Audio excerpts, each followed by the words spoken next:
These latest headlines from ABC15 are sponsored by Lerner and Rowe Injury Attorneys. One call, that's all. Hi there, I'm Kaylee O'Kelly with your top stories on this Tuesday from ABC15 Arizona.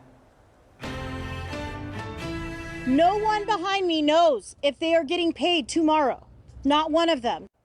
ABC15 is staying on top of a major story here in our state of education coverage. The legislature here in Arizona set to meet today to start the process of talking about possible solutions to the Isaac Elementary School District and the financial crisis there. Officials saying the school district overspent by $28 million. On Monday, the superintendent of schools announcing the federal government agreed to send $6 million in unused COVID relief money back to the district, but that money isn't expected to make today's payroll. The Isaac School District educators and staff marching at the state capitol yesterday, saying they are not sure if they'll be showing up to work tomorrow if they don't get paid. The Isaac district is all I've ever known. It's the only district I've ever been in. And that's scary because I love my teachers. My teachers do everything and anything for me, and I love them so much. And there's so much emotion tied to this story. The state would have to take action in order for that money to arrive by today. We are keeping our promise to keep you up to date on teen violence across the valley. We are learning the family who hosted the Halloween party where Preston Lord was attacked outside has reached a settlement with his family. The Lord family attorney just confirming with ABC15, but not detailing the amount of the settlement.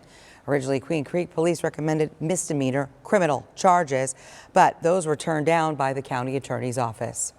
We turn now to an Operation Safe Roads report on the dangers of road rage. One Valley bicyclist hasn't been home since January 2nd. He broke his ankle after police say he was intentionally hit by someone who was driving.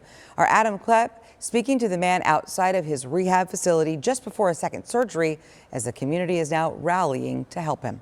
People are going to start calling me Bicycle Barry from now on. And for Bicycle Barry, a ride home on his bike from work turned into a ride to the hospital. I remember hearing my bone break. He was riding by this Quick Trip on Bell Road near 21st Street when he says a driver pulled out and almost hit him. Kind of stuck my hand out and slapped the trunk of his car just to say, hey, I'm here.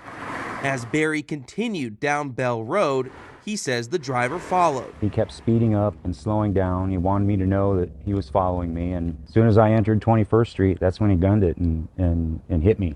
And in the police report, it says officers saw a scuff mark on the curb here on Bell Road, along with blood spatter from the injury to Barry's ankle. All I saw was my daughter. That's all I could think about after I was on the ground. According to the report, a witness saw the driver hit Barry. They followed the driver and called 911. He was arrested and indicted on charges of assault with a deadly weapon and is pleading not guilty. I have found probable cause to support those allegations. While Barry has been focusing on his recovery, the world keeps moving forward. Rent's got to be paid, electric's got to be paid. There's things that I have to do. Also needed a new bike. So a GoFundMe was started for Barry by a friend. He says many of the people who have donated are complete strangers, a sign to him that there's more good than bad here in the valley. It makes me appreciate these acts of kindness when people are conscious of who they are and the kind of impact they can make on other people.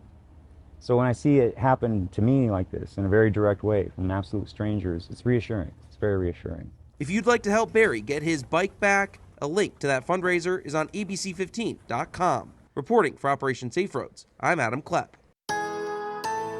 With your most accurate forecast, I'm meteorologist Jorge Torres. Finally, we are talking about the chance of rain ramping up beginning today. Starting off with temperatures this morning, though, in the 40s under partly to mostly cloudy skies for the remainder of your Monday, with those highs staying in the lower 60s. But the chance for showers today is now at 30%.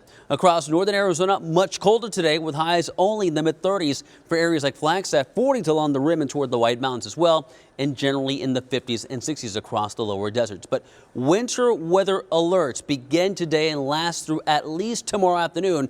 But don't be surprised if these alerts from Flagstaff toward parts of northeastern Arizona will actually expand as a result of the storm crossing the state, giving us rain and snow chances through at least Wednesday. Here in the valley, highs staying in the 60s through, we're going to say Friday with lows in the 40s. In the high country, promising snow chances through Wednesday with highs staying in the 30s and lows in the teens.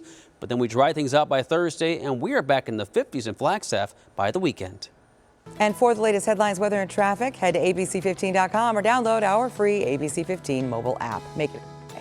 These latest headlines from ABC15 are sponsored by Lerner and Rowe Injury Attorneys. One call, that's all.